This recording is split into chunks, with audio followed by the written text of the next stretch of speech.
భారత్కు భద్రత ముప్పు అనగానే మన చూపు వెంటనే పశ్చిమంగా పాకిస్తాన్ వైపు, ఉత్తరంగా చైనా సరిహద్దుల వైపు వెళ్తుంది. కానీ ఇప్పుడు అసలైన ముప్పు మనకు తెలియకుండానే వెరీ సైలెంట్గా భారతదేశ తూర్పు ముఖద్వారం వద్ద రూపుదిద్దుకుంటోంది. అవును, మన వ్యూహాత్మక సరిహద్దు ప్రాంతమైన మయన్మార్లో ఇప్పుడు సముద్ర గర్భ యుద్ధానికి సరికొత్త స్కెచ్ వేస్తోంది.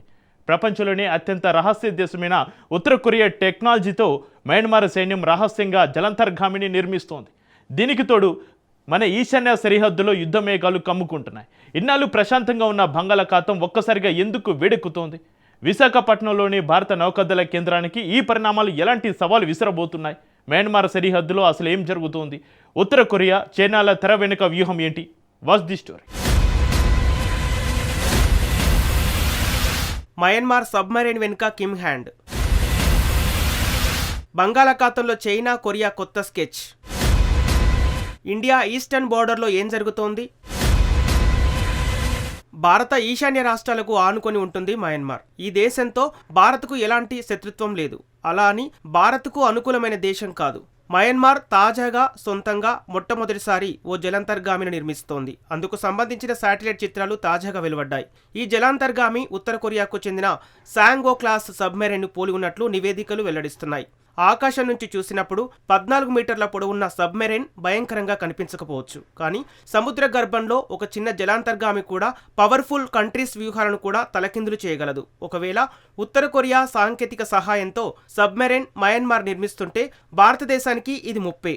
అందుకు బలమైన కారణాలే ఉన్నాయి. ప్రత్యేకించి మయన్మార్ సబ్మెరైన్ లోతు తక్కువగా ఉండి రద్దీగా ఉండే తీర ప్రాంతాల్లో నిఘా కోసం రూపొందిస్తున్నట్లు తెలుస్తోంది. ఇవి ఎంతటి భారీ నౌక దళాలైనా తీవ్రమైన సవాళ్లు విసరగలవు. అయితే ఇందులో డేంజరస్ అంశం ఏంటంటే గతంలో సబ్మెరైన్లను నిర్మించే సామర్థ్యం మయన్మార్కు లేదు. ఇన్నాళ్ళు ఆ దేశ నౌకాదళం తమ అవసరాల కోసం విదేశీ సరఫరాదారులపైనే ఆధారపడి ఉండేది. కానీ ఇప్పుడు సముద్రగర్భ పోరాటం చేసే సబ్మెరైన్ను సొంతంగా తయారు చేసుకునే దిశగా మయన్మార్ అడుగులు వేస్తున్నట్లు కనిపిస్తోంది. అంతర్జాతీయ ఆకాంక్షలు ఏకాకిగా ఉన్న ఉత్తర కొరియా సొంతంగా సాంకేతికతను అభివృద్ధి చేసుకుంటోంది. ఆ దేశం సహకారంతోనే మయన్మార్ సొంతంగా సబ్మెరైన్ను నిర్మించుకుంటోంది. ఆర్థికంగా ఉత్తర కొరియా బలహీనంగా ఉండవచ్చు. కానీ క్షిపణి సాంకేతికత, సబ్మెరైన్ డిజైన్, మిలిటరీ ఇంజనీరింగ్ విషయానికి వస్తే తన నైపుణ్యాన్ని ఇతర దేశాలకు ప్యాంగాంగ్ పెద్ద ఎత్తున విక్రయిస్తోంది.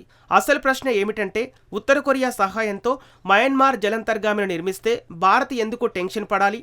ఎందుకంటే మయన్మార్ కేవలం పొరుగు దేశం మాత్రమే కాదు, భారతదేశానికి ఆగ్నేయ ఆసియాకు మధ్య అత్యంత కీలకమైన వ్యూహాత్మక రక్షణ వలయం. ఇరు దేశాల మధ్య 1600 కిలోమీటర్ల భూ సరిహద్దు ఉంది. అంతేకాకుండా అంతకంతకు పోటీ పెరుగుతూ రాజకీయంగా వేడెక్కుతున్న సముద్ర జలాల్లోకి మయన్మార్ తీర ప్రాంతం నేరుగా తెరుచుకుంటుంది. మయన్మార్తో రాత్రికి రాత్రే ప్రత్యక్ష సైనిక ముప్పు పొంచి ఉందనేది భారత్ ఆందోళన కాదు. ఆందోళన అంతా మారుతున్న వ్యూహాత్మక పరిణామాల గురించే. మయన్మార్, ఉత్తర కొరియా మధ్య సైనిక సహకారం పెరుగుతోంది. భారత తూర్పు సముద్ర తీర ప్రాంతంలో నౌకాదళ సామర్థ్యాలు విస్తరిస్తున్నాయి. అలాగే భారత్ వ్యూహాత్మక సరిహద్దులకు అత్యంత సమీపంలోకి బాహ్య శక్తులు చొరబడే అవకాశం ఉంది. హిందూ మహాసముద్ర ప్రాంతంలో చైనా కార్యకలాపాలు పెరుగుతున్నాయి. చైనా నౌకలు, జలాంతర్గాములపై ఇప్పటికే ఢిల్లీ నిఘా పెట్టిన తరుణంలో ఈ పరిణామం చోటు చేసుకుంది. దీనికి తోడు పాకిస్తాన్ బంగాళాఖాతంలో సబ్మెరైన్లను మోహరించాలని యోచిస్తున్నట్లు నివేదికలు వస్తున్నాయి. ఇన్నాళ్లు ప్రశాంతంగా ఉన్న తూర్పు సముద్ర తీరం ఒక్కసారిగా వేడెక్కినట్లు కనిపిస్తోంది. ఇది భారతదేశానికి అత్యంత కీలకమైనది. ఎందుకంటే భారత్కు అత్యంత ప్రాధాన్యత కలిగిన నౌకాదళ కేంద్రం విశాఖపట్నం ఈ బంగాళాఖాత తీరంలోనే ఉంది. బంగాళాఖాతంలో జలాంతర్గాముల కార్యకలాపాలు ఏమాత్రం విస్తరించినా భారత నౌకాదళం ఈ ప్రాంతంలోని సముద్ర గర్భ కదలికలపై మరింత నిశితంగా పక్కాగా దృష్టి పెట్టాల్సి ఉంటుంది. మయన్మార్ ఇప్పటికే చైనా తయారీ టైపు 035 సబ్మెరైన్లను వాడుతోంది. ఇప్పుడు ఆ దేశం సొంతంగా సాంగో క్లాస్ తయారు చేసుకునే సబ్మెరైన్ కూడా తోడవుతోంది. మయన్మార్ నౌకాదళం అటు భారీ చైనా అటాక్ సబ్మెరైన్లతో తూర్పు తీర ప్రాంతం డేంజరస్గా మారుతోంది. ఈ సరికొత్త వ్యూహం సరిహద్దుల్లో కొత్త సవాళ్లను సృష్టిస్తోంది. మయన్మార్లో ఒకే ఒక్క చైనా సబ్మెరైన్ ఉండటం అనేది ఒక సామర్థ్యం మాత్రమే. కానీ చైనా అటాకింగ్ సబ్మెరైన్లు, ఉత్తర కొరియా స్టెల్త్ సబ్మెరైన్లు కూడా కలిపి ఒకే నౌకాదళంగా రంగంలోకి మయన్మార్ దిగటం పక్కా వ్యూహమే. భారతదేశ విషయానికొస్తే తూర్పు సముద్ర ద్వారం వద్ద జలాలు మరింత రద్దీగా మారడమే కాకుండా శత్రువుల కదలికలను అంచనా వేయటం మరింత కష్టతరంగా మారుతోంది. ఈ జలాంతర్గాముల వ్యవహారం ఇలా ఉండగానే మరోవైపు మరొక కీలక పరిణామం కూడా తెరపైకి వస్తోంది. భారత సరిహద్దులకు సమీపంలో మయన్మార్ దాడులను తీవ్రతరం చేసింది. ఇటీవల కలే, చిన్ ప్రాంతాల చుట్టూ దాడులకు మయన్మార్ ప్రభుత్వం దిగింది. ఎంతో సున్నితమైన భారత్ సరిహద్దు ప్రాంతాలకు ఈ రెండు సమీపంలోనే ఉన్నాయి. అంటే యుద్ధ వాతావరణం సరిహద్దుల్లోకి వచ్చింది. కొన్ని వారాలుగా మయన్మార్ సైన్యం యుద్ధరంగంలో వరుస విజయాలు సాధిస్తోంది. ఇందులో భాగంగా భారత సరిహద్దుకు అత్యంత సమీపంలో ఉన్న యాజాగ్యో గ్రామాన్ని మయన్మార్ సైనిక ప్రభుత్వం తిరిగి స్వాధీనం చేసుకుంది. చూసేందుకు ఈ పరిణామం మయన్మార్ సివిల్ వార్లో భాగంగా కనిపించవచ్చు. కానీ భారత్కు మాత్రం ఇక్కడ పణంగా పెడుతున్న ప్రయోజనాలు చాలా ఎక్కువ. ఎందుకంటే ఈ ఘర్షణలన్నీ మోరే తము కారిడార్కు సమీపంలోనే జరుగుతున్నాయి. భారత్ ఆగ్నేయాసియాతో అనుసంధానించే అత్యంత కీలకమైన భూమార్గాల్లో ఇదొకటి. ఈ పరిణామాలు చోటు చేసుకుంటున్న టైమింగ్ కూడా ఇక్కడ చాలా ముఖ్యమైనది. మయన్మార్ అధ్యక్షుడు మిన్ ఆంగ్ హయింగ్లు ఇటీవల భారత్లో పర్యటించాడు. భారత ప్రధాని నరేంద్ర మోదీతో సరిహద్దు భద్రతపై కీలక చర్చలు జరిపాడు. ఈ పర్యటన జరిగిన కొద్ది కాలానికే మయన్మార్ సైనిక చర్యలు ఊపందుకున్నాయి. అధికారికంగా ఇరు పక్షాలు భద్రత, స్థిరత్వంపై సహకారాన్ని నొక్కి చెప్పినప్పటికీ క్షేత్రస్థాయి వాస్తవాలు మాత్రం వేరే స్టోరీని చెబుతున్నాయి. అయితే ఒక్క సబ్మెరైన్తో ఆసియా ఖండం రూపురేఖలు మారిపోవు. ఉత్తర కొరియా సబ్మెరైన్ టెక్నాలజీ మయన్మార్ను రాత్రికి రాత్రే శక్తివంతమైన దేశంగా మార్చకపోవచ్చు. అలాగే ఒక శాటిలైట్ చిత్రం వ్యూహాత్మక సమతుల్యతను తిరిగి రాయలేదు. కానీ పెద్ద భౌగోళిక రాజకీయ మార్పులు ఎప్పుడూ నాటకీయమైన హెడ్లైన్స్తో మాత్రం ప్రారంభం అవ్వవు. ఆ పరిణామాలు చాలా నిశ్శబ్దంగా మొదలవుతాయి.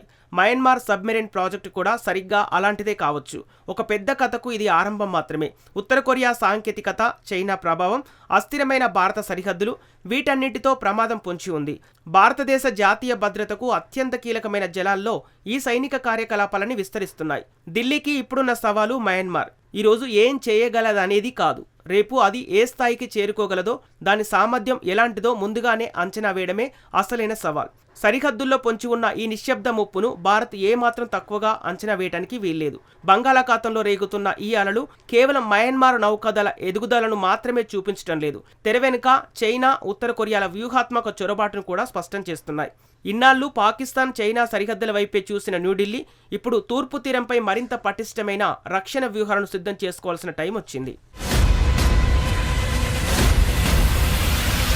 ఎందుకంటే సముద్ర గర్భంలో దాగి ఉన్న ముప్పు కంటికి కనిపించకపోవచ్చు, కానీ అది తెచ్చే ముప్పు మాత్రం ఊహకందని విధంగా ఉంటుంది. మయన్మార్ అడుగులపై భారత్ నిఘా ఎంత పటిష్టంగా ఉండబోతుందనేది ఇప్పుడు అసలైన ప్రశ్న.